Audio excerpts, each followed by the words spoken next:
2 of us up there. We're coming. We're coming for Red Bull. Following a double McLaren podium in Suzuka, Lando Norris announced over the radio, "We're coming for Red Bull." Also coming for Red Bull this weekend, the Dutch. If you're new here, get subscribed. Now let's take the piss out of this race. Following the Japanese Grand Prix, McLaren was celebrating a double podium, while Red Bull took the Constructors' Championship. Or, more accurately, Max did, as he executed a flawless weekend from pole to victory. Checo, on the other hand, had a race so bad he had to get back in the car after he had already retired to go back out there and try to unfuck his next race. But we'll talk more about that later. Lando Norris referred to being in the cooldown room as being on Max's podcast, to which Max responded that he hates podcasts because they make him fall asleep. Meanwhile, ASMR fans around the world like podcasts because they put them to sleep. Following his third place finish in Japan, Oscar Piastri became the first rookie to stand on the podium since Lance Stroll in 2017. But it must have been disappointing for him because he qualified ahead of his teammate but finished behind him.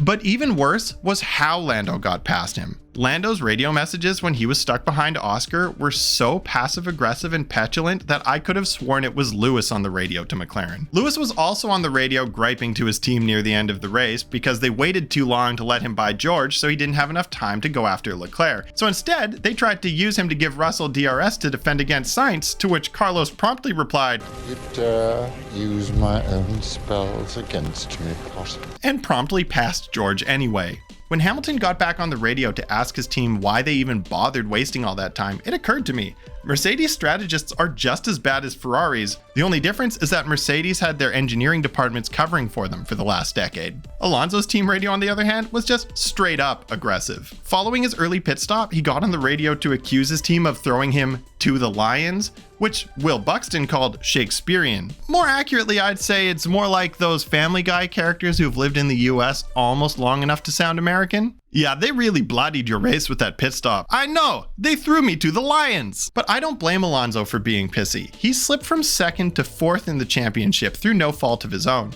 The team has basically just been outdeveloped, but at least he isn't getting all desperate on track and making stupid dives down the inside because he's worried about losing his seat. Speaking of which, there's actually somebody here who really wants to talk about Checo. Checo launched his new cologne this weekend, The Scent of Desperation, and it's so strong that I can smell it from all the way over here in Canada. After Perez picked up a penalty for using his Red Bull as a battering ram, he ended up having to retire due to damage from 2 separate collisions. But after he had retired, he ended up being assigned a penalty, so despite the fact that his car was supposedly too damaged to complete the race, they end up sending him back out there to complete the penalty so it doesn't become a grid penalty in the next race. Is it just me, or does it seem insane that the FIA didn't just allow but endorse them to go back out to serve the penalty? I had stricter rules against this sort of thing in my recreational dodgeball league. I thought the whole point of a penalty was to give the offending driver tangible consequences for damaging the race of someone else, but it seems like the FIA are treating it as if the point of the penalty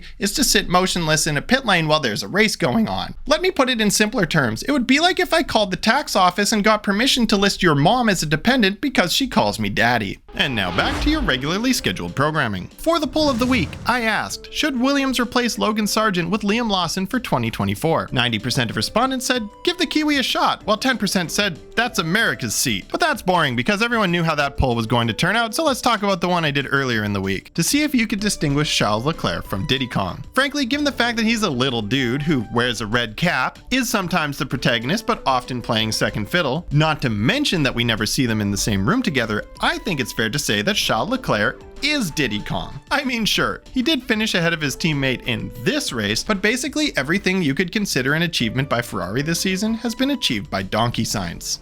And now on to the spicy joke of the week. Yuki Tsunoda has signed a contract with AlphaTauri for 2024 and Liam Lawson didn't, so Lawson clapped back by finishing ahead of Yuki at his home race. Helmut Marko wanted to comment on the situation, but Christian Horner foresaw this and Gerald's gamed him to prevent him from saying something racist.